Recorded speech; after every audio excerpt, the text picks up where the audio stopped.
चुनाव परिणाम तो सबके सामने है। इस बार 20 सीट पर हम लोग लड़े थे चुनाव और सिर्फ 2 ही सीट हम लोग जीत पाए। पालीगंज से संदीप जी फिर से जीते हैं और काराकाट से अरुण जी फिर से जीते हैं। शेष जो 18 सीटों पर हम लोगों को हार मिली, अज्ञाओं से हमारे शिव प्रकाश जी सिर्फ 95 वोट से चुनाव हार गए।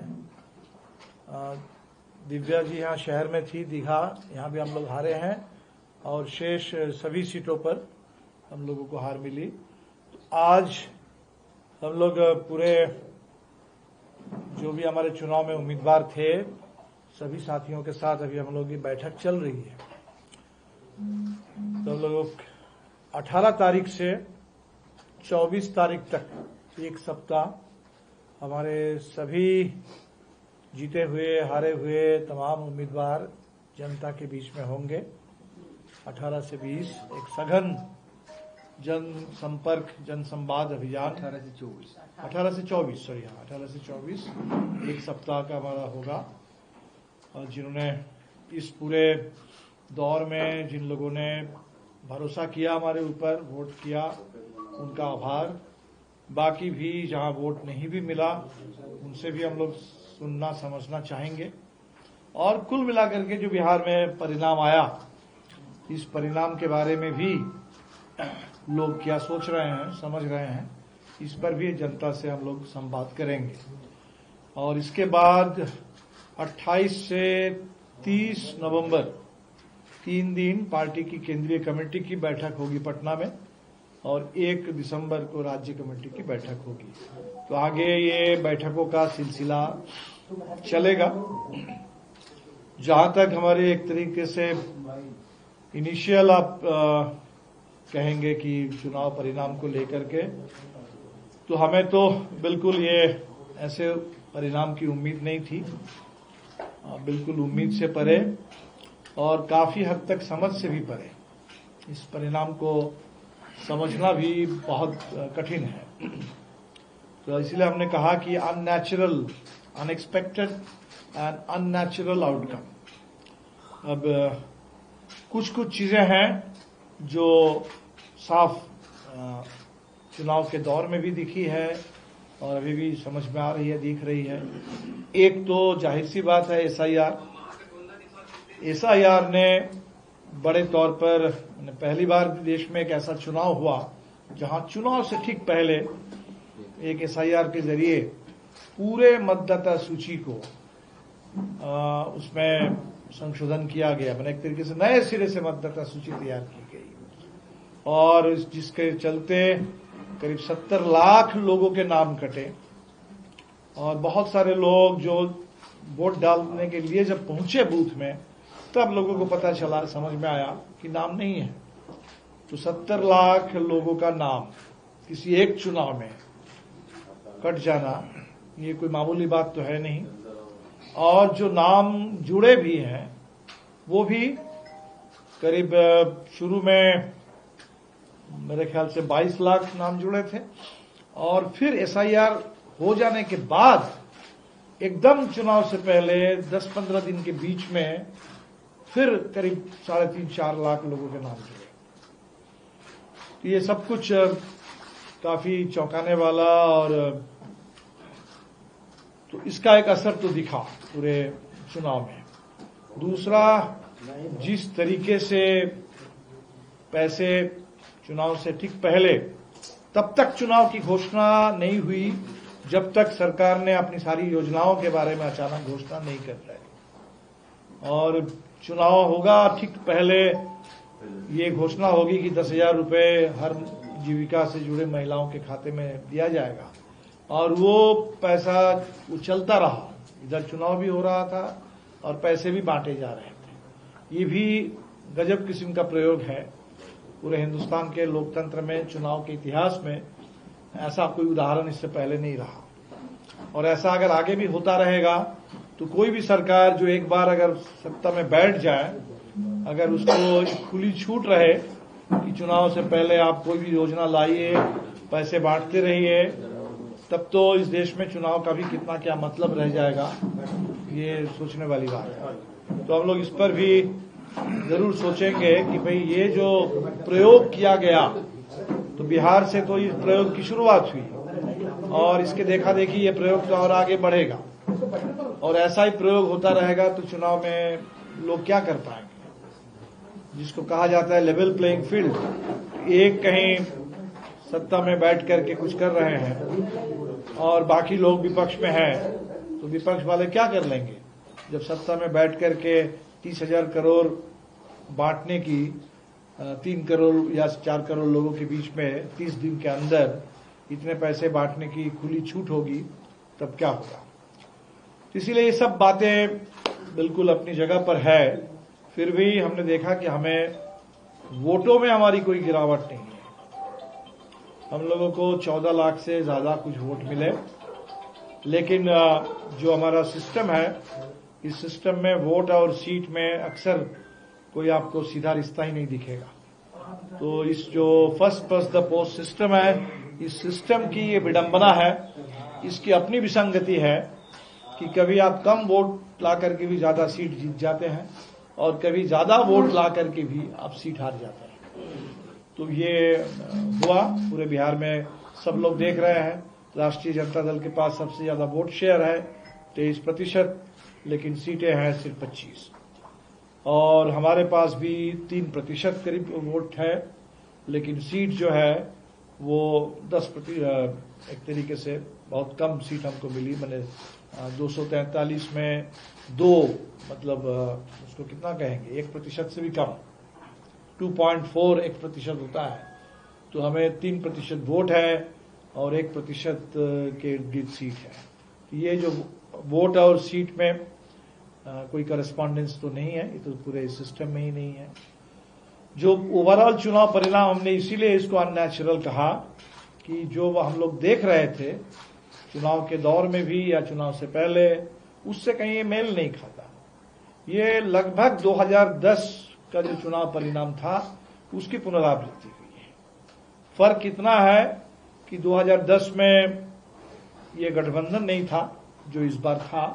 उस बार राजद अलग, कांग्रेस अलग, माले अलग, हम लोग अलग लड़ रहे थे। लेकिन वो जो दौर था वो नीतीश कुमार जी के उभार का दौर था, और उभार के दौर में जो 200 पार का आंकड़ा था, वो अभी बिल्कुल किसी तरह लुढ़कती हुई एक सरकार, किसी तरह संभलते हुए ऐसी एक सरकार को जाते जाते इतना बहुमत मिला, ये तो इसीलिए हमने कहा कि समझ से परे है और ये शोध का विषय है, शोध का विषय है। और हम लोग भी अपने, आप लोग भी करेंगे, हम लोग भी अपने स्तर पर निश्चित तौर पर इस पर करेंगे। लेकिन एक बात जरूर है, 14 लाख लोग जिन्होंने इस पूरे दौर में वोट दिया है माले को, निश्चित तौर पर उनके प्रति आभार। और मैं समझता हूं कि इस पूरे दौर में 14 लाख में 7 लाख महिलाओं ने भी वोट डाला होगा हमारे लिए। तो निश्चित तौर पर जहां 10,000 रुपए और इतने सारे पैसे, उसका इतना दबाव, SIR का इतना दबाव, ये सारे दबाव को ठुकराते हुए जिन लोगों ने माले पर भरोसा जताया, निश्चित तौर पर उनके लिए हम उनके प्रति शुक्रगुजार हैं और उनको सलाम करते हैं। पूरे इंडिया गठबंधन के साथ जो लोग खड़े रहे, उन सबके लिए हमारे सहयोगी दल, उनके तमाम कार्यकर्ता, नेता, जिन लोगों ने भी इस पूरे चुनाव अभियान में सक्रिय हिस्सा लिया, सबके लिए हमारी हम शुक्रिया अदा करेंगे। उन सबका आभार और जनता का भी आभार। आगे इस एबनॉर्मल मैंडेट के बाद, एबनॉर्मल मैंडेट क्या कहा जाए, आउटकम चुनाव का, इसके बाद हमें पता है कि वो सारे मुद्दे, जिन मुद्दों पर हमने चुनाव लड़ा, वो हमारे कोई अलग मुद्दे नहीं थे, वो बिहार के मुद्दे हैं, बिहार के लोगों के मुद्दे हैं।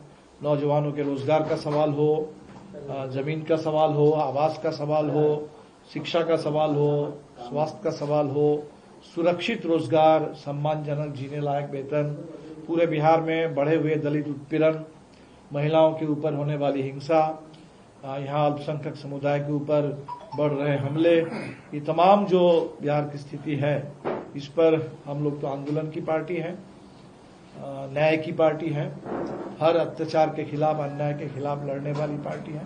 तो पार्टी बिल्कुल अपने पूरी विरासत को लेकर के हम लोग इसी दिशा में आगे बढ़ते रहेंगे।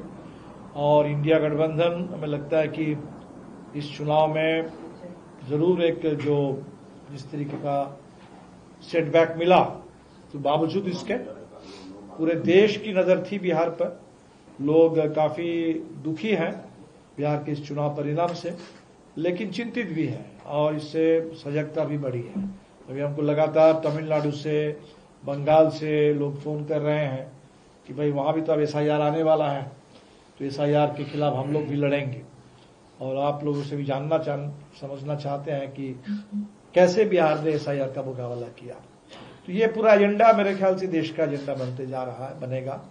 एसआईआर हो, ये इतने बड़े पैमाने पर कैश ट्रांसफर हो, या पूरे देश में ये जो विपक्ष रहित एक लोकतंत्र बनाने की कोशिश कि कोई एक पार्टी का चले, कोई एक ही राज चले पूरे देश में, ये इस देश में लोकतंत्र में जो लोकतंत्र की पूरी प्राण शक्ति है, पूरी जीवंतता है, उसको कैद कर लेने की, उसको खत्म कर देने की जो पूरी कोशिश है, इससे तो चिंता बढ़ी है देश में। और हम उम्मीद करते हैं जो चिंता है उसी से रास्ता भी निकलेगा। और हिंदुस्तान में ये लोकतंत्र हम लोग बहुत लंबी लड़ाई से मिला था और इसीलिए हम लोग लड़ते रहेंगे, बिहार में भी अपने हक के लिए, पूरे देश में भी न्याय के लिए, इसके लिए हम लोग लड़ते रहेंगे। तो इतनी बात तो अभी फिलहाल कर सकते हैं। और संदीप जी है, अरुण जी है, अगर कुछ एक शब्द जोड़ना चाहेंगे, बाकी साथी लोग भी हैं। सर, हम जानना चाहेंगे कि पिछले चुनाव में भाकपा वाले को 13,35,682 वोट मिले थे और इस बार जो है 14,25,000 समथिंग। आपका वोट तो निश्चित रूप से बढ़ा है। वोट बढ़ा नहीं है क्योंकि पिछली बार हम 19 सीट पर लड़े थे, इस बार हम 20 सीट पर लड़े। 19 और 20 का फर्क होता है, उतना ही फर्क आपको दिख रहा है। जो आपको 13 लाख से ऊपर, अगर आपको 60,000 वोट नहीं, एवरेज 60 नहीं, वो 71,000 का एवरेज बनता है। वो एवरेज पिछली बार भी था, लगभग वही एवरेज इस बार भी मिला। ठीक है, तो जो वोट कुल मिला करके, और एसआईआर ये इसलिए इम्पोर्टेंट है क्योंकि एसआईआर से मतदाताओं की संख्या तो घटी है। तो घटी हुई मतदाता संख्या बावजूद इसके हमारे मत प्रतिशत में भी कोई गिरावट नहीं है और कुल मतदान की जो संख्या है हमारे पक्ष में, उसमें बल्कि थोड़ी बढ़ोतरी है। इसीलिए हमने कहा कि वोट को लेकर के हम उतने चिंतित नहीं है, लेकिन ये जो आप देख रहे हैं कि वोटों का जो डिस्ट्रीब्यूशन है, इसमें कुछ चीजें तो साफ दिखती है कि बहुत सारे जो छोटी छोटी पार्टियां थी, बहुत सारे इंडिपेंडेंट कैंडिडेट्स होते थे, वो जो वोट होता था वो सारा वोट एनडीए तरफ गया है। और इसमें अगर जनसुराज को कोई 3% अगर वोट मिला है तो हम मानते हैं कि वो भी एक तरीके से सत्ता विरोधी वोट है। तो सत्ता विरोधी वोट अगर 3% उधर गया तो वो मान लीजिए, आप मान के चल सकते हैं कि वो भी सत्ता खिलाफ वोट है। एमआईएम को जो वोट मिला है और सीटें मिली है, वो भी अब बड़े पैमाने पर उसको मोटे तौर पर गिन सकते हैं कि सत्ता विरोधी है। बावजूद इसके वो 3 और 1 से ज्यादा कोई 4-5% अगर आप जोड़ भी लेंगे, तब भी हम 5% वोट से एनडीए से पीछे रह जाएंगे। और इसीलिए ये निश्चित तौर पर एक सोचने वाली बात है कि ये कैसे हुआ, जहां जमीन पर इतना विरोध दिख रहा था, रोज नौजवान लाठी खा रहे थे, आंदोलन कर रहे थे, और महिलाओं में भी इतनी बड़ी नाराजगी थी 10,000 के स्कीम आने से पहले तक। तो मुझे तो लगता है वो नाराजगी आज भी है। अब ये लोगों को पता चल ही जाएगा कि 10,000 से कोई रोजगार मिल नहीं सकता, हो नहीं सकता। इसीलिए वो सारे हमने कहा कि मुद्दे अपनी जगह पर है और आंदोलन भी अपनी जगह पर होंगे, हम लोग उसी में बढ़ जाएंगे।